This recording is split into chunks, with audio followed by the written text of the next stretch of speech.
Saudara terkasih dalam Tuhan Yesus Kristus, kita berjumpa kembali dalam sapaan rohani hari ini. Sebelumnya, mari bersama kita berdoa.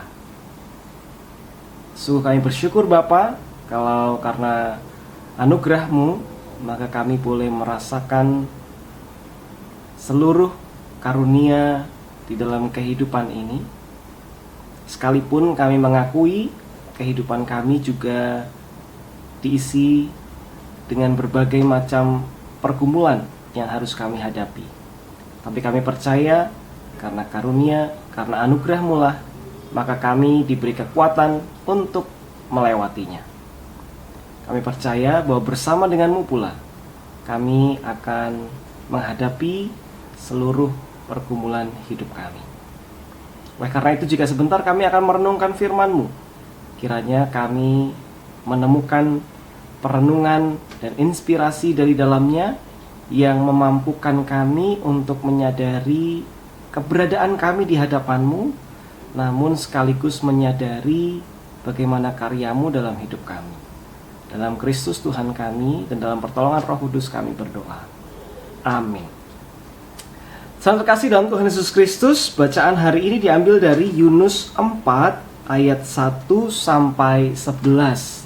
Saya mengundang saudara untuk bisa membaca Yunus 4 ini secara utuh. Bahkan saya mengundang saudara untuk bisa membaca kitab Yunus secara utuh. Kenapa? Alasan paling sederhana adalah karena kitab Yunus bukanlah satu kitab yang panjang. Dan kitab Yunus memang menceritakan kisah seorang nabi yang kisahnya selesai dari awal sampai akhir. Kita melihat terus sekalian khususnya di pasal 4. Saya mau bacakan satu ayat, yaitu ayat yang pertama dari pasal 4 dikatakan, "Tetapi hal itu sangat mengesalkan hati Yunus, lalu marahlah ia."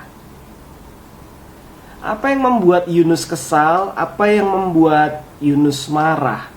Kalau kita membaca kitab Yunus secara utuh, kita dengan cepat mengetahui bahwa Yunus kesal dan marah karena Allah akhirnya tidak jadi menghukum orang Niniwe. Dan itu membuat Yunus kesal, membuat Yunus marah. Kenapa begitu? Karena Yunus justru adalah nabi yang secara implisit digambarkan di dalam kitab ini sebagai nabi yang menghendaki Niniwe dihukum.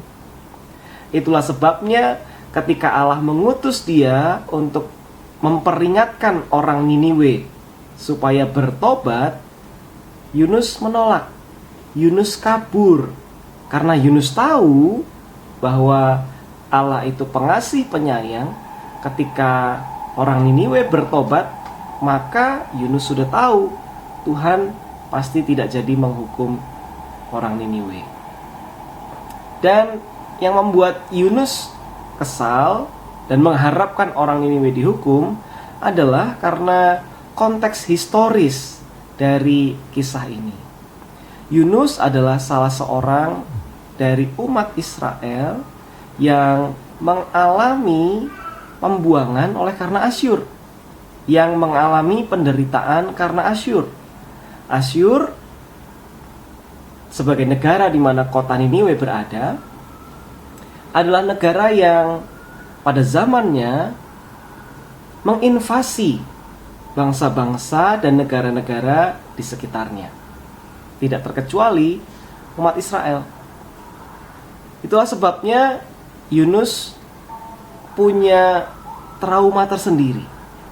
Yunus punya kekesalannya sendiri karena ia tahu bahwa bangsanya pernah mengalami penderitaan oleh karena Asyur, Maka ketika dikatakan Niniwe diharapkan oleh Allah orang-orang Niniwe bertobat, Yunus adalah orang pertama yang tidak ingin Niniwe bertobat.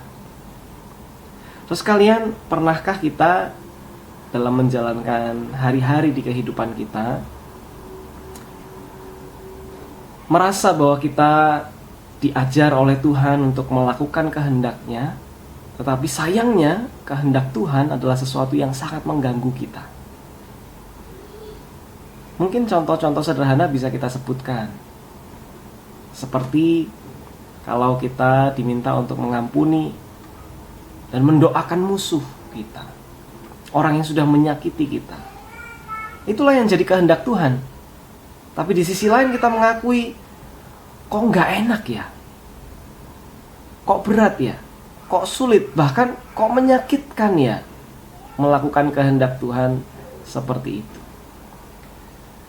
Ibu bapak dan saudara sekalian, ada kalanya melakukan kehendak Tuhan bukan soal apa yang menyenangkan kita. Tidak jarang kita diajak, diundang, dipanggil untuk melakukan kehendak Tuhan yang justru membuat kita tidak nyaman. Karena memang kita menyadari seperti apa yang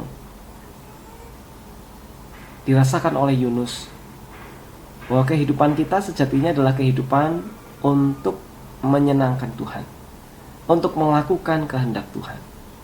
Maka di momen dimana kita memasuki masa Prapaskah ini, mari kita menghayati hal-hal apa yang Tuhan kehendaki untuk kita lakukan, tetapi sebenarnya kita nggak nyaman untuk melakukannya, atau kita kesulitan untuk melakukannya karena dari dalam hati kita ada yang mengganjal. Mari di masa Prapaskah ini kita memeriksa diri kita dan kita minta Tuhan untuk memampukan kita melakukan apa yang jadi kehendak-Nya, sekalipun hal itu adalah sesuatu yang menyulitkan kita, sekalipun itu sesuatu yang membuat kita tidak nyaman.